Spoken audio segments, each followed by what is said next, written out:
Eu já falei as 3 melhores iluminações em um ensaio externo para PET.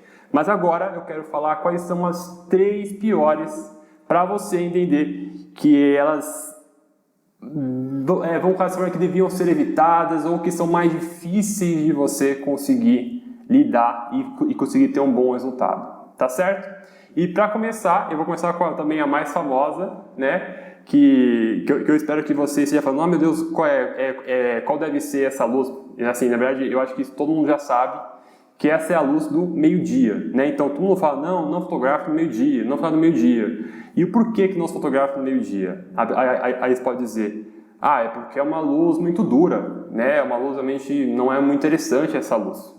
Tal como essa foto aqui que eu quero mostrar, peraí que eu quero mostrar uma foto.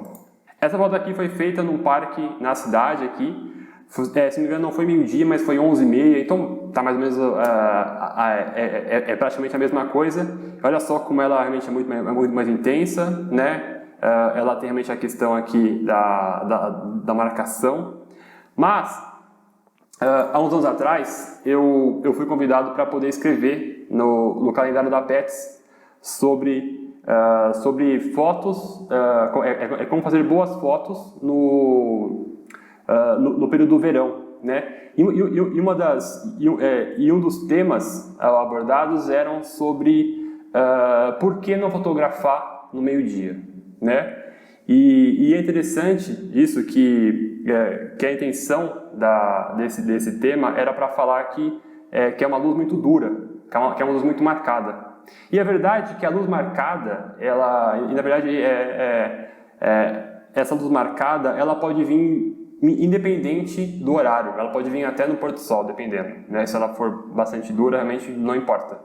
O que faz a grande diferença para essa luz do meio-dia não ser principalmente interessante, é claro que a intensidade ela também não colabora, porque ela é muito intensa, mas o que realmente não é legal na luz do meio-dia é a direção. A direção da luz do meio-dia é uma luz de cima. É uma luz de cima que que faz uma marca muito pesada debaixo dos olhos, debaixo do pescoço e muito marcada por conta da intensidade. Então o grande revés desse horário é muito mais a direção. A direção da luz não é interessante, né? Tanto que se você for ver na sua casa hoje, olha agora na sua casa, no cômodo que você está. Se você tiver uma lâmpada bem no meio do seu cômodo, você vai ver que essa luz ela não é tão interessante. Por quê? Porque ela faz tudo isso que eu falei, né? Essa direção da luz não é legal. Não é legal, realmente não faz boas fotos, né? Diferente aqui que eu tenho uma bem aqui, ó, um pouco mais acima de mim e aqui também um pouco mais abaixo, né? Nenhuma delas está vindo de cima, né? E por isso que eu consegui uma iluminação que eu acredito ser muito melhor do que uma luz de teto. E além disso, tem acontecido uma coisa, deixa eu pegar aqui uma foto, aqui.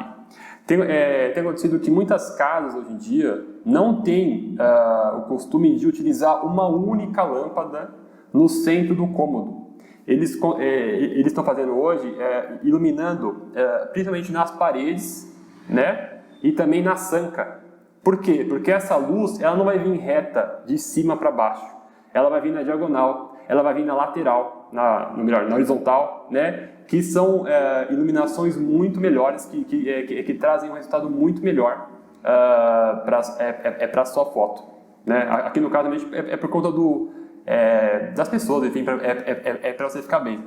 Mas para a fotografia isso é fundamental, né? Que essa luz ela não venha uma luz bem em cima de você, que ela realmente venha de um ponto mais horizontal, talvez diagonal. Tá certo? Então por isso que ela não é tão desejada, tá? Então primeiro por conta da intensidade, mas isso depende também do horário, às vezes do dia também, e a outra é por conta da direção. Então a pior coisa do horário do meio-dia é a direção. Lembrando aqui que elas não são as piores iluminações, elas são as mais difíceis, no caso dessa forma, porque elas conseguem te dar um resultado diferente, né? E para você trabalhar com esse resultado diferente, você precisa ter um objetivo diferente. Você não vai querer fazer um tipo de foto tal como eu estou agora, com uma luz dessa, porque não vai dar certo, tá? Então, assim, não são, na verdade, os piores, né? Mas são mais específicos e às vezes até mais difíceis de você conseguir um resultado desejado, tá certo? A segunda pior iluminação que eu quero falar aqui é quando a gente fotografa já um pouco mais tarde, né? E acontece que essa luz ela já fica mais fraca, né? A gente está perdendo iluminação, tanto que nesse horário que acontece a gente começa a ligar as lâmpadas, porque está ficando meio escuro. E às vezes a nossa percepção é que está claro, mas na verdade não está muito, né? E assim, a fotografia ela é principalmente feita com a luz. Então, se você tem pouca luz, você tem menos poder para poder conseguir domar, mexer nessa luz para conseguir fazer fotos melhores, tá? Então, é interessante que é importante que você entenda que a pouca intensidade da luz ela é muito ruim. Então, essa é uma das piores realmente luzes, né? E o que acontece, né? Quando você tem pouca iluminação, a sua câmera ela acaba forçando muito, tanto em obturador como também em ISO, principalmente em ISO, né? E na sensibilidade, nas câmeras mais simples, né? Ela acaba sofrendo demais. Então, se você aumenta o seu ISO para 800, 1600, aí ela já está começando a chorar. Se for 3600, aí já foi longe. E o que vai acontecer com essa foto? Ela vai ficar com muito ruído. Eu vou pegar aqui uma imagem para poder mostrar mais claramente. Olha só essa foto aqui, foi feita aqui realmente num local fechado, tá? Mas é muito mais para você conseguir identificar. Então olha só como a gente tem pouco poder para conseguir iluminar essa foto, né? Então esteja muito atento à iluminação do local para você conseguir fazer fotos melhores. O que acontece? Você pode depois, na edição, aumentar o poder você pode aumentar a exposição dessa foto digitalmente.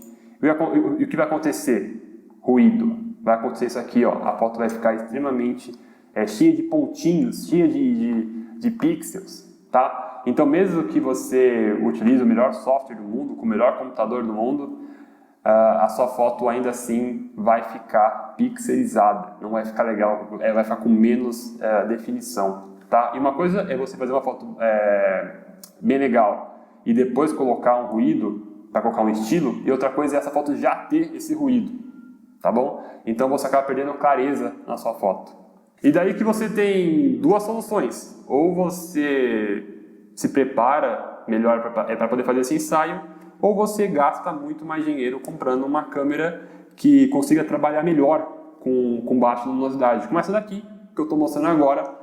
Essa Canon 5D Mark IV tem melhores, na verdade.